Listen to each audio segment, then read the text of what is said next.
Bonjour à toutes et à tous, Gilles Mancian, je suis un artiste et spiritualiste, je reviens discuter du procédé de l'ascension. On est vraiment dans un moment de transition important, j'ai oublié de dire hier dans cette vidéo en français qu'il risque d'y avoir tout un procédé pour essayer de corrompre tous ceux qui ne sont pas dans la lumière, pour essayer de les faire venir dans l'obscurité. Donc continuez à apporter votre lumière, offrir la possibilité aux gens de ne pas de faire un choix non informé. Il y a aussi parler de tirer une carte pour la journée, c'est la réparation. Il y a toutes sortes de choses à réparer dans la vie. Et donc c'est savoir que tout le monde de l'astral, ce qu'on appelle le monde de l'astral, l'astral 4e, 5e, 6e, 7e dimension, sont des plans, des sous-plans dans un sens, mais pour nous c'est un surplan, c'est-à-dire que c'est vraiment réel. Le monde du rêve, le monde des émotions est plus réel en réalité que la réalité physique, puisqu'elle se tient au-dessus. Et donc,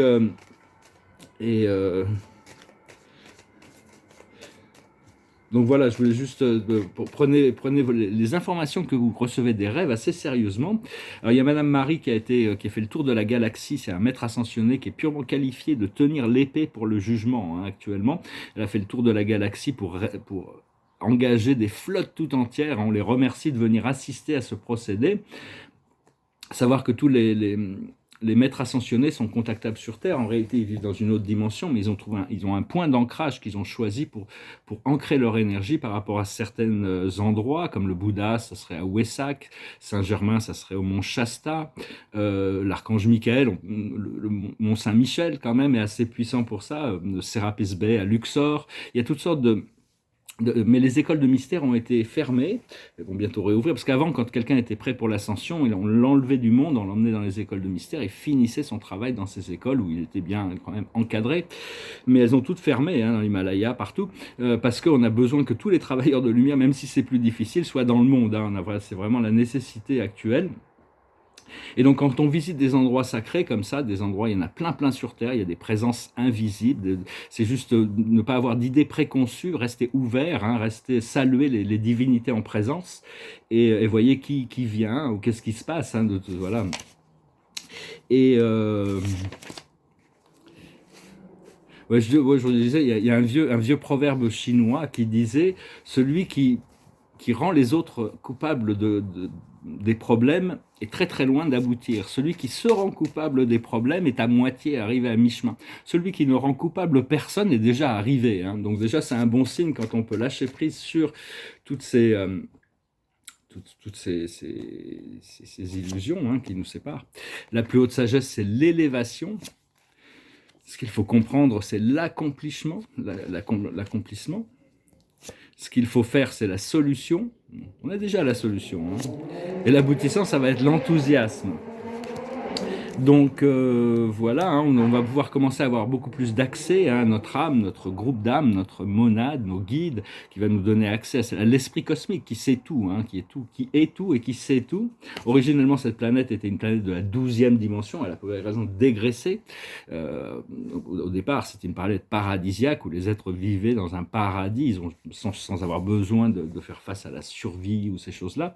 Et petit à petit, ça a dégraissé, ça a désévolué, mais maintenant on est en train on a fini le cycle de dégression, maintenant on est en train de repartir dans un cycle d'ascension, et la Terre aura fini son ascension quand elle arrivera dans la 12e dimension. Mais pour le moment, on cherche à atteindre le champ unifié de la 5e dimension. Alors je parlais hier, je disais mon créateur, ma Terre, mon univers, tout ça, c'est par rapport à toutes les énergies qui nous sont collectives. Quand je parle de mes tableaux, je ne parle pas des tableaux de quelqu'un d'autre. La propriété privée, dans toutes les sociétés primitives, il y a l'homme, l'humanité, les humanités, adore posséder, échanger. Après ça, dans une société évoluée, il n'y a plus besoin de propriété privée, mais il n'y a plus de transgression sur les choses, ou très rarement, il y a un respect de ce qui appartient à l'un et pas à l'autre, dans un sens. Bon, parce que si tout était ouvert et tout le monde appartient à tout, je suis en train de peindre un tableau, quelqu'un peut prendre le tableau et dire « Ah non, c'est moi qui vais le finir et je vais le finir ». Non, il n'y a pas ça dans les sociétés avancées. Tout le monde respecte le droit de vivre des autres. Mais enfin bon, progressivement, il faut quand même... Enfin, toutes les sociétés primitives, l'esprit expliquait que la propriété privée, ça fait partie de l'évolution des sociétés. Mais enfin, quand on avance, l'idée d'être propriétaire de la Terre est complètement une illusion. On est juste les gardiens pendant quelques années, quelques décennies, quelques siècles, si on arrive à vivre plus longtemps. Mais enfin, sinon, on ne fait que passer, on n'est que les gardiens, les, les on est vice-gérant de tout ça. Et donc, voilà, écoutez, je vais tirer une carte, c'est les relations karmiques. Il faut arriver à équilibrer toutes ces relations karmiques, trouver la paix, l'équilibre, le bien-être. Et donc voilà, moi j'étais un peu immergé dans la peinture. Là, j'ai vu une dizaine de foires d'art, une centaine d'expositions, Londres, New York, Paris, à travers l'internet, bien sûr pour le moment. Mais enfin, il n'y a jamais qu'une poignée d'artistes qui m'intéresseraient en tant que collectionneur. Et beaucoup des stars de l'art que je vois aujourd'hui, il y en a peu qui risquent de survivre au changement parce que il y a peu d'esprit dans ce qu'ils font. Enfin, je veux dire, il y a une cinquantaine des 50 plus grandes galeries dans le monde ne représentent que 30 artistes et c'est tout. Ils s'échangent ça entre eux. Pour moi, il y a Ansel Kiefer, il y a Jasper Jones, enfin, il y a certains qui ont quand même confirmé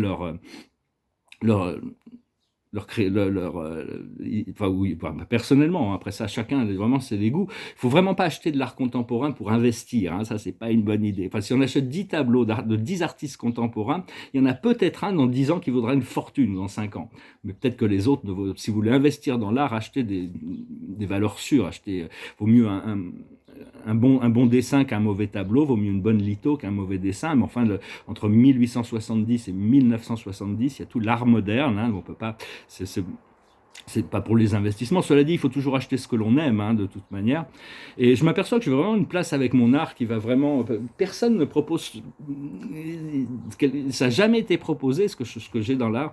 Ce que j'ai fait, c'est quelque chose qui dépasse le contexte de ce qui est proposé aujourd'hui. Donc je pense que je vais pouvoir trouver ma place, là, bientôt. Et parce que Matisse disait que l'art doit être sur quelque chose qui est supérieur à l'art, qui n'est pas supérieur, mais qui est différent, qui dépasse le domaine de l'art. Alors que beaucoup d'art qu'on voit dans les foires et les galeries, c'est de la déco. C'est de la belle déco des fois, ou selon nos goûts. Mais et puis Paul Klee disait, il faut rendre l'art pour lui, c'était de rendre l'invisible visible. Et puis il y a Hegel, le philosophe Hegel, qui en avait bien discuté aussi, qui pensait que l'art doit traverser le temps à travers des valeurs. Donc moi, je suis toujours connecté, quand je fais ma peinture, il y a cette connexion à ce moment d'éternité, même peu importe l'état dans lequel je suis, il y a mon esprit qui travaille. Donc j'ai vraiment hâte de me remettre à peindre, récupérer mes tableaux. Je vous remercie infiniment de vos donations, c'est vraiment très gentil. Si vous voulez une session privée, vous pouvez m'envoyer un email. Je vous remercie d'aimer, de partager, de commenter et de souscrire. Je vais finir avec une chanson. C'était la première chanson que j'avais chantée en ligne. Elle n'était pas facile, toujours pas facile, mais je vais quand même la chanter. Ça s'appelle Alléluia. I heard there was a sacred chord that David played and it pleased the Lord. But you don't really care for music, do you? It goes like this, the fourth, the fifth, the minor fall and the major lift, the baffled king composing Alleluia, Alleluia, Alleluia, Alleluia, Alleluia.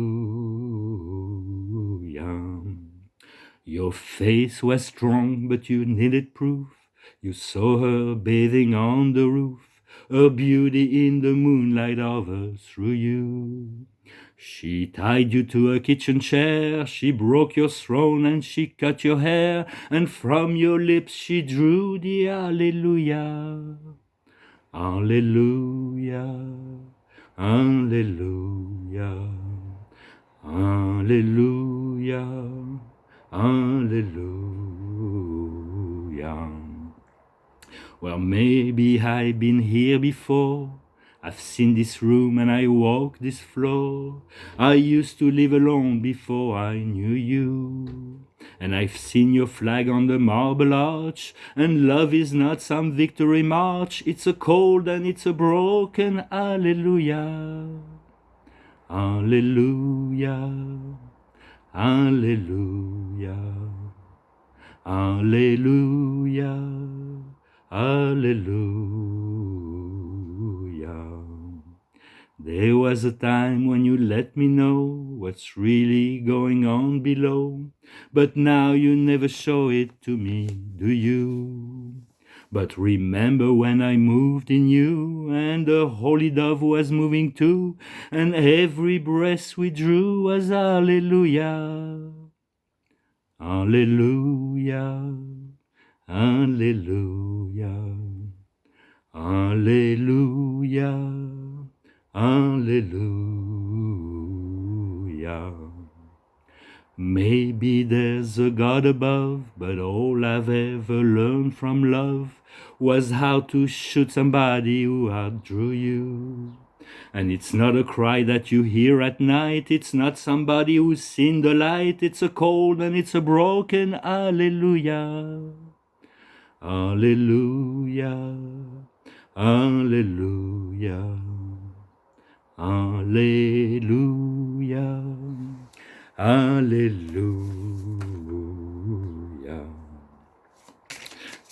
La chanson de Leonard Cohen.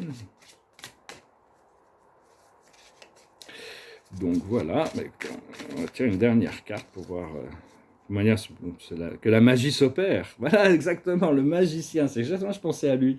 Le magicien, que la magie s'opère, c'est l'archange Raziel. Dites ce que vous attendez de la vie. Comme par magie, ce que vous souhaitez apparaît. Des débuts couronnés de succès. Donc on demande et on reste calme. On attend que ça arrive. Hein.